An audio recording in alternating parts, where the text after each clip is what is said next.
Bienvenue à tous dans cette nouvelle vidéo. On se retrouve pour compléter la suite de la tier list sur les Pokémon de type plante, le type sélectionné cette semaine.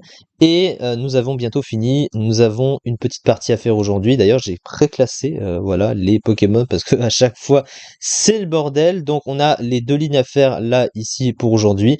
Et demain, on finira les deux dernières lignes. On aura fini cette tier list cette semaine avant de démarrer un nouveau type la semaine prochaine.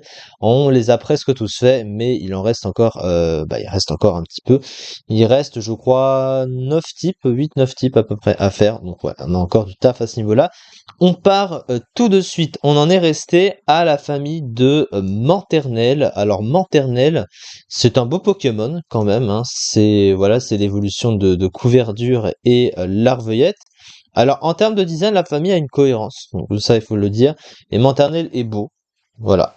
Alors après en stratégie, c'est un Pokémon extrêmement mauvais, hein, qui manque de vitesse, qui manque de puissance, qui a pas un bulk ouf, et surtout un type qui a énormément de faiblesses. Insecte plante, c'est un des plus mauvais combos de stab dans le jeu, donc c'est vraiment très compliqué. Donc comme il est quand même beau sur le plan du design, je vais le mettre dans moyen tiers. Les pré-évolutions se suivent globalement, on va le mettre dans moyen tiers aussi. Ensuite, alors la famille de la 8e génération. Alors ça c'est, on va en prendre un, on va prendre vert pomme. Ah oui mais non, je suis pas en budget. Hop. Voilà. Quoi? Mais je suis en budget là, c'est bon. Ah c'est bon. Ah oui c'est Appling. Alors ça, par contre, en termes de design, je ne sais pas du tout ce que Game Freak avait pensé en créant ces Pokémon-là, mais c'est affreux. Alors, ils sont vraiment très très moches, ils ressemblent vraiment à rien. Et surtout, où est-ce qu'ils sont allés chercher que ces trucs pouvaient avoir le type dragon? Je ne sais pas. Alors ça, c'est vraiment une famille ridicule au possible. En stratégie, ils sont pas ouf, hein, autant l'un que l'autre, les évolutions là. Bon, ça c'est vraiment à la limite du. J'ai pas envie de les mettre dans ça dégage, hein, parce que c'est vraiment des Pokémon complètement OSEF. Alors ils sont pas si mauvais en stratégie, hein, ils ont une petite utilité dans les sous-tiers, mais alors, pour moi ils sont tellement moches, ils ont aucune représentation par rapport à ce qu'ils sont, à part le type plante, ça tu le comprends, mais bon, c'est vraiment horrible, hein, comme Pokémon ça. Ensuite, alors la famille de Farfaduvet avec Doudouvet du coup. Alors voyons voir. Alors le type, c'est le même type que donc Plante fait le même type que Tokotoro. C'est un type qui est correct défensivement quand même parce qu'il a quand même pas mal de résistance, donc c'est plutôt pas mal. Offensivement, c'est un type moyen. Par contre, c'est vrai que c'est pas extraordinaire. Les stats, elles sont pas ouf, hein. Surtout, il a farceur, mais bon, il est déjà très rapide, donc c'est vrai qu'il n'en profite pas énormément. Toutefois, ça priorise oui voilà, ouais, ça priorise les moves de statut, donc du coup, bah ça lui permet quand même de mettre des moves de statut avant l'adversaire, donc ça reste évidemment pratique, mais son move pool, bah, offensif est limité, il a pas un move pool de soutien très large, il a pas de move de soin, donc du coup, bah, il est très très moyen et il est largement dans les sous-tiers. Le design, il m'attire pas particulièrement, je dois bien l'avouer, donc ça va être bof aux F, hein, je pense, pour cette famille. Ensuite, alors, la famille, donc Feuillajou et Feuilloutan, euh, je sais pas du tout comment ça se dit en anglais. Ça, c'est un des trois singes de la 5e génération. Alors, les trois, ils sont vraiment affreux, hein. Après, en design, c'est le plus beau des trois, quand même, malgré tout. C'est Sibisage. Sibisage. En stratégie, il est nul. Voilà, hein, le bulk, les offenses moyennes. Son move pool est pas mauvais par contre, hein, je crois. Oui, il a un move pool correct, je crois. Ouais, bon, correct, c'est un bien grand mot, hein. Non, il est pas ouf. Autant pour moi. Il a quelques trucs, mais c'est pas extraordinaire. Le Pokémon est très mauvais en stratégie, y a pas de débat. C'est le plus beau des trois singes, voilà, mais bon, les trois singes, je les aime pas de manière générale, donc. Ah, ça va être bof aux F, hein. On va pas non plus s'emballer pour c'est pas un coup de cœur, c'est pas un Pokémon qui m'attire particulièrement, même si je le compare par rapport aux deux autres, voilà. Ça n'ira pas plus loin. Alors ensuite, Mimantis et Floramantis. Alors Floramantis, comment ça se dit? En anglais, Lurantis, d'accord.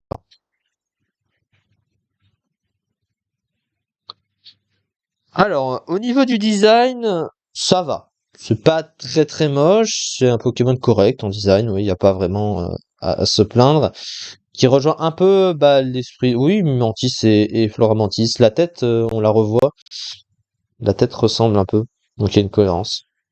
Après, je sais pas ce qu'ils sont censés représenter, bon, ça je pas trop ce que c'est, c'est pas, c'est quoi, c'est un insecte ce truc? C'est un insecte et une plante. Ouais, il a pas de type plante insecte par contre. Ouais, c'est une fleur humaine, une fleur, fleur comme ça. Alors par contre en stratégie c'est moyen, hein. Il est lent, son bulk est pas si ouf que ça, il tape pas assez fort, pareil. Il a contestation mais il y a pas grand chose qui en profite. Alors il a quand même Leaf Storm, mais il tape moins fort sur le spécial. Bon, ses stats sont un peu mal foutus, hein. Ah, on va le mettre où? Ah, les moyens tiers, on va pas être très méchant. Parce que le design n'est pas si moche que ça, donc on va mettre moyen tiers. Alors, Trompignon et Golet. Bon, en design, c'est deux trucs, hein. Effectivement, hein,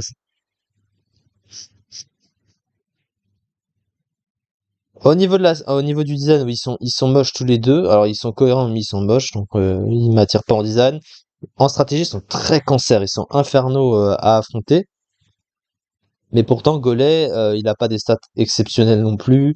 Il a pas un pool exceptionnel non plus. Il a surtout accès à sport, hein, ce qui est assez rare. Mais bon, il a un pool très restreint. Il est assez prévisible quand même, ce Pokémon. Si tu le bloques, si tu l'empêches d'endormir ou quoi, ouais, c'est pas assez fort. Bof Osef, hein, il m'attire pas, ces Pokémon-là. Malgré leur utilité en stratégie, enfin l'utilité de Golay en stratégie. Ensuite, la famille de Méganium. Alors ça,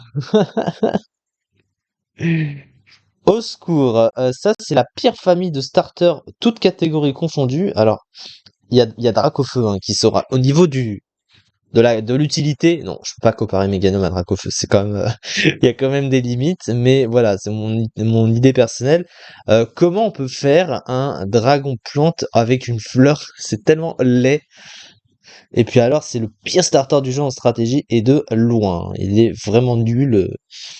Il a rien à foutre dans Pokémon, ce truc. Ah, ça dégage direct, hein. C'est vraiment une famille de starters que je peux pas encadrer. Je comprends pas l'idée du Dragon Fleur, hein. Faudra m'expliquer ce qui passait dans la tête de Game Freak à ce moment-là. Bref, comme un peu comme la pomme là, dégueulasse. Sauf qu'il y a des générations qui les séparent. Alors ensuite, Grenipio, Pifeuille, Tangalis. Alors c'est Shiftry. Alors, ce qui est dommage, alors le Pokémon, il est pas beau, mais en même temps, il se rapproche du type Ténèbres. Il y a une cohérence parce il est effrayant quand même dans son apparence. En stratégie, c'est mal foutu, hein. Ses stats sont pas bonnes, hein. Surtout, il tank rien, il a beaucoup de faiblesses, etc., etc. Mais son pool offensif est pas mauvais derrière, hein. Donc, on va le mettre dans moyen tiers. Pifeuille rejoint. Par contre, Grenipio, je vais le mettre dans Bof Ozep parce que c'est vrai que lui, il y a aucun rapport. Là, par contre, la petite graine qui ressemble à rien, ça me plaît pas vraiment. Bref, voilà. Ensuite, du coup, la famille de Noacier. Ah bah, Noacier, voilà, hein, c'est un de mes Pokémon préférés. Il n'y a pas de débat à ce niveau-là. C'est un des meilleurs Pokémon du jeu et c'est un Pokémon extrêmement cool. J'ai toujours adoré Noacier, hein. Ça, c'est vraiment. Pourtant, il est pas si beau que ça, mais vraiment, c'est la cohérence du design par rapport à son esprit dans le jeu. Plantacier, ça va très bien avec l'apparence du Pokémon. Moi, j'aime vraiment. Ce Pokémon en stratégie est extrêmement fort, un des meilleurs Pokémon du jeu, un des meilleurs Pokémon défensifs du jeu. Alors oui, il aurait préféré par exemple un bon move de soin ou des trucs utilitaires, mais tout est adapté à ses rôles et à son rôle défensif, donc il peut même être joué offensivement. En ce Pokémon, il est fort, il y a pas de débat à ce niveau-là, et j'adore. Alors Grindur, c'est vrai qu'il est plus insignifiant que le Pokémon, donc lui, on va plutôt le mettre dans moyen tiers parce que je préfère vraiment séparer la préévolution de l'évolution. Mais comme c'est la même famille, du coup, je le mets dans moyen tiers. Ensuite, Tournégrin et Héliatron. Bon, ça. euh, Alors, comment il se dit en... Ah, c'est Sunflora. Il me semble que c'est Sunflora. Mais voilà. Alors bon, on va pas laisser passer le suspense plus longtemps, parce que je pense que c'est assez logique, hein, ils vont être dans sa dégage, hein. C'est des Pokémon qui n'ont rien à faire là. Voilà, ils sont moches, ils servent à rien, ils sont nullissimes, faut voir les stats, hein. Il y a pratiquement rien de bien avec ces Pokémon-là, donc je vais pas passer le suspense très longtemps. Alors ensuite, donc ça c'est la dernière famille du coup, la famille de Misтерbe. Alors Misterbe, Orchid, Rafflesia et Joliflore. Le plus beau de tout ça, c'est Joliflore, évidemment. En stratégie, Rafflesia est nul. Il est pas ouf, tout du moins, et il est concurrencé surtout. Comment il s'appelle? Villeplume, voilà. Pas loin. C'est pas ouf, hein. C'est clairement pas ouf, il est lent, il profite pas assez de chlorophylle, contrairement à Florizarre, par exemple. Toi, il tape plus fort, lui, mais bon. Ah, c'est un Pokémon mauvais. Il est pas beau. Orchid et Mystère n'ont même pas, si ont un petit peu de cohérence avec Rafflesia, mais puis par contre par rapport à Joliflore, c'est vrai qu'on comprend pas vraiment pourquoi il se transforme, pourquoi un truc aussi laid qu'Orchid se transforme en Joliflore, c'est vrai que c'est un peu bizarre, même s'il est apparu après, c'est vrai qu'il n'y a pas vraiment de logique, mais c'est le plus beau quand même si Joliflore aussi est très moyen, mais les trois autres on va aller dans Bofosef, il y a pas de débat. Et du coup, voilà, on a fait les deux lignes. Donc du coup, on va pouvoir s'arrêter là pour cette vidéo. Et du coup, demain, on finira avec ce qu'il nous reste. Je les classerai à l'avance. Voilà, je vais toujours faire comme ça. Maintenant, ça va éviter de perdre du temps.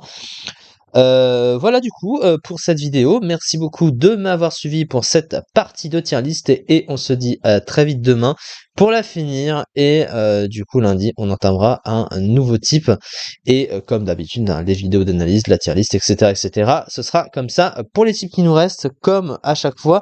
Merci beaucoup en tout cas de m'avoir suivi et à très vite pour une prochaine vidéo.